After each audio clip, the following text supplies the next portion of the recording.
Hero hunk. তো এই বাইকের ফুল সার্ভিস করা হবে। তো ফার্স্টে আমরা কন্ডিশনটা দেখাই নিই বাইকের। বডি থেকে আমরা পার্টসগুলো সব আলাদা করতেছি। বডিটার অবস্থা তেমন একটা খারাপ অবস্থা নেই, মোটামুটি ভালোই আছে। যেহেতু সার্ভিস করা হয় নাই, একটা সার্ভিস করে নিয়েছে। মেন হচ্ছে সার্ভিসটা না করলে হয়তো অনেক সময় নাট বোল্টগুলো অনেক জং থাকে, জংগুলো পরে যে চ্যাসিসটা নষ্ট করে, ভিতরে ময়লা জমে থাকে, অনেক বাজেভাবে ময়লাগুলো আটকায় থাকে। মোটামুটি বাইকের চ্যাসিস কোনো প্রবলেম আনামরি নাই। তো আমরা এই সার্ভিসের ভিতরে কী কী সেবা দিয়ে থাকি সাথে থাকবেন, দেখাবো। অনেকে হাঙ্কের ভিডিও চাইছিলেন, পার্টসগুলো সব আলাদা করা আছে, পার্টসগুলো দেখাই দিচ্ছি। তো পার্টসগুলো সব খোলা হয়েছে। ফার্স্টে পার্টসগুলো খোলার পরে আমরা কী করবো দেখাবো, সাথেই থাকবেন। কার্বোরেটরটা আমরা ক্লিন করবো। তো প্রথমে বাইরের সাইডে যে ময়লাগুলো আছে, ময়লাগুলো WD-40 দিয়ে ক্লিন করে নিচ্ছি। এরপরে ইনসাইডটা দেখবো। ফুয়েল ট্যাঙ্কিটা আমরা আগে আউটসাইড ক্লিন করে নিচ্ছি, ভালো করে আউটসাইডটা পরিষ্কার করব। এরপরে আমরা ইনসাইডের ফুয়েলটা ক্লিন করব। তো ফার্স্টে ভালো করে ভিজায় রাখতেছি, এরপরে ঘষা দিয়ে একটা সফট কাপড় দিয়ে ঘষতে হবে, না হলে কিন্তু দাগ পড়ে যাবে। তো আমরা সফট কাপড় দিয়ে লিকুইড দিয়ে দিচ্ছি, লিকুইড দিয়ে তারপরে ক্লিন করতেছি। তো এটা সার্ফ এক্সেল দিয়ে কখনো ক্লিন করবেন না, তাহলে দাগ পড়ার সম্ভাবনা থাকে। সবসময় লিকুইড ইউজ করবেন। চারি সাইড দিয়ে আমরা সুন্দর করে ক্লিন করে থাকি এইভাবে। ইনসাইডের যে ময়লাগুলো, এই ময়লাগুলো হয়তো ওইভাবে পরিষ্কার করা পসিবল না কোনো সবসময়। আমরা ভিতর সাইডটা ভালো করে ব্রাশ দিয়ে ক্লিন করে দিই। আমরা এটা ক্লিন করার পর আমরা ইনসাইডটাও ক্লিন করবো। তো সার্ভিসের ভিতরে কী কী আমরা করে থাকি এই জিনিসটা আপনাদের দেখানোর চেষ্টা করি। তো ভিডিওগুলো ভালো লাগলে অবশ্যই শেয়ার করবেন। ব্যাক প্যানেল থেকে শুরু করে যে যত ছোটো ছোটো পার্টস আছে, প্রত্যেকটা পার্টসে আমরা সুন্দর করে ব্রাশ দিয়ে ক্লিন করে দিই। কারণ এই ভিতর সাইডটা সবসময় সুযোগ পাওয়া যায় না, কারণ বাইকটাগুলো খোলাও পড়ে না। এই সার্ভিসের ভিতরে খোলা পড়ে যখন, তখন আমরা ভিতরে যে বসা ময়লাগুলো আছে, বসা ময়লাগুলো ক্লিয়ার করে দিই। কার্বোরেটরের ভিতরটা আমরা দেখতেছি। কার্বোরেটরের ভিতরে দেখতে পাচ্ছেন ভালো লেভেলের একটা ময়লা আছে। কত হাজার চলছে গাড়িটা? গাড়ি কত হাজার করে চলছে?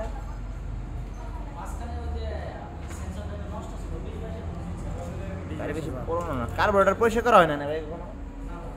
প্রচুর ময়লা। কার্বোরেটরের ভিতরে ভালো লেভেলের ময়লা আছে। WD-40 দিলে বোঝা যাবে। একটু মারেন তো ভাই, এখানে WD-40 দেন।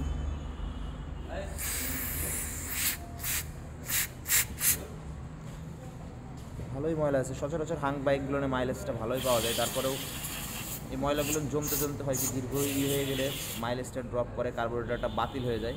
চেষ্টা করবেন এটা ক্লিন করার। তো আমরা ভালো করে ক্লিন করে দেবো। জেট পিন, ফ্লুইড পিন দুইটাই দেখবো। এছাড়াও কার্বোরেটর পিস্টনটাও চেক দিয়ে দিব। কার্বোরেটর পিস্টনটা তো বিলা হয়ে গেছে। চলছে কেমনে ভাই, আপনি বুঝতে পারছেন এটা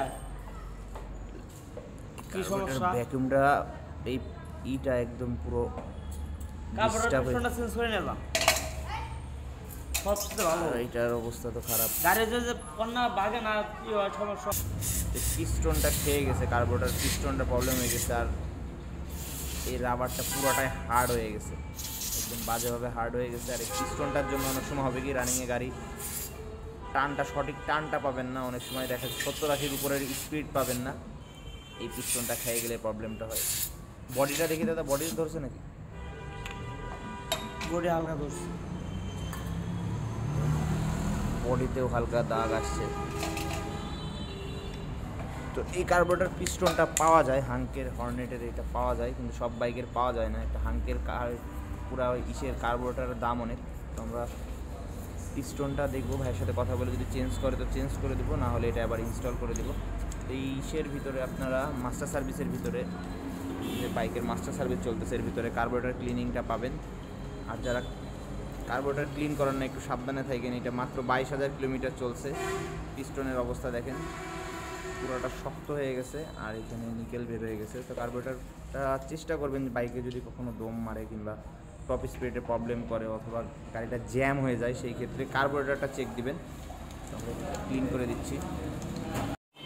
তো এই কার্বোরেটর পিস্টনটা চেঞ্জ করে দিচ্ছি আমরা। এটা হচ্ছে হোন্ডা কোম্পানির অরিজিনাল কার্বোরেটর পিস্টন এটা। তো পিস্টনটা চেঞ্জ করে দিব। ফুয়েল ট্যাঙ্কিটা আমরা ক্লিন করে দেই। তো ফুয়েল ককে দেখেন কি ময়লাগুলো থাকে। যখন ফুয়েল ট্যাঙ্কি ক্লিন করেন অনেকে এই ফুয়েল ককটাও খুলে নেয়, ছাঁকনিটা খুলবেন। আমরা ফুয়েলটা ডাউন দেবো। দাদা দেন। তোমরা ফুয়েলটা ঢেলে দেখবো যে ময়লা আছে নাকি। তো খুব একটা পুরানো বাইক না, অনলি 22,000 কিলোমিটার চলছে। মোটামুটি একটা ময়লা জমছে ফুয়েল ককে, আর ফুয়েলে হয়তো একটু পানি আছে। তো আমরা পুরো ফুয়েলটা ঢেলে দেখবো।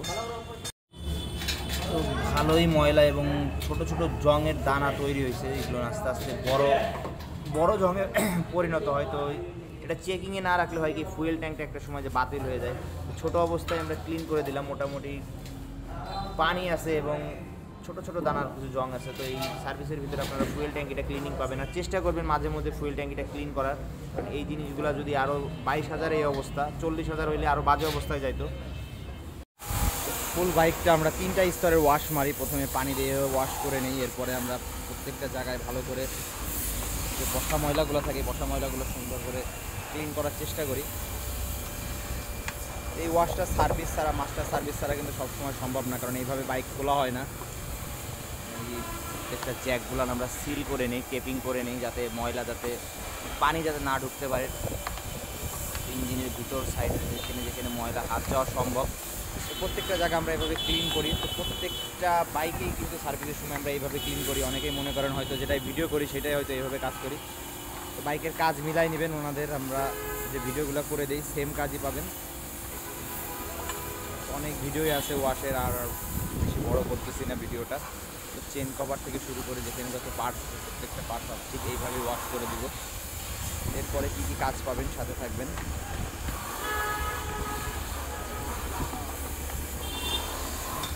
বোল্টগুলো আমরা কেরোসিনে চুবাই রাখছিলাম ফার্স্টে। ক্লাস ক্যাবেলটা আমরা ক্লিন করতেছি। তো উপর দিয়ে WD-40 প্রেস করলেই দেখবেন যে ভিতরে যদি ময়লা থাকে, কী ধরনের ময়লা থাকে ক্যাবেল দিয়ে। তো মাস্টার সার্ভিসের ভিতরে আমরা ক্যাবেলগুলো ক্লিন করে দিই চেঞ্জ না করে। এটা সার্ভিস বাদে অনেক সময় যদি ক্যাবেল জাম মনে হয়, ক্যাবেলটা চেঞ্জ না করে অ্যান্টি রাশ দিয়ে ক্লিন করে নিলেই কিন্তু আগের মতন হয়ে যায়। দেখেন কী ধরনের ময়লা রয়েছে, প্রচুর ময়লা এতে।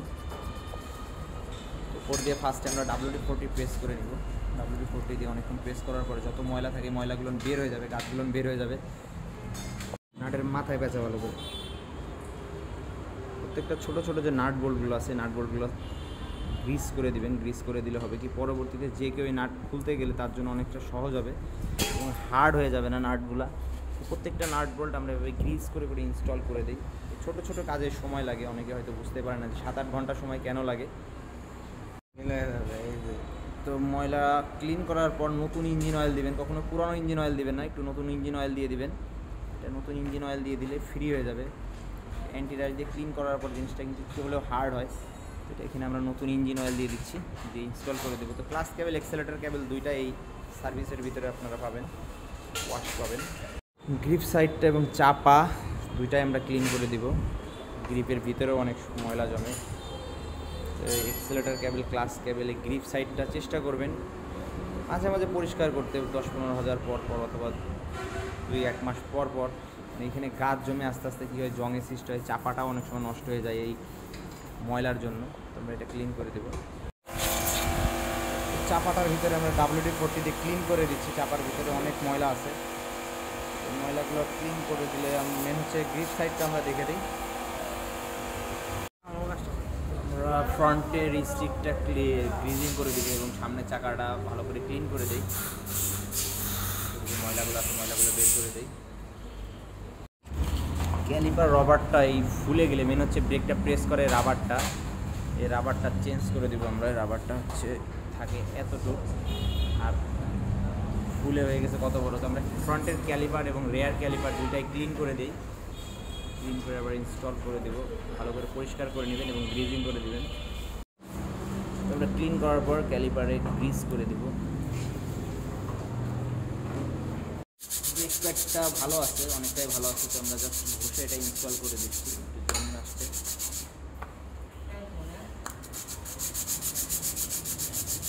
রেয়ার ক্যালিপারটা আমরা গ্রিজ করে দিব, ফ্রন্ট এবং রেয়ার দুইটা ক্যালিপারই গ্রিজ করে দেই। মোটামুটি বাইকের কাজ প্রায় শেষই। ক্যালিপারগুলো গ্রিজ করে দিচ্ছি। ব্রেক অয়েলটা চেক করে দিব, ফ্রন্টের break oil rare break oil দুইটাই চেক করে দিব। আলহামদুলিল্লাহ বাইকের কাজটা কমপ্লিট করা হয়েছে। মোটামুটি 5-6 ঘন্টা লাগছে। যারা দূর থেকে আসতে চান অবশ্যই যোগাযোগ করে আসবেন।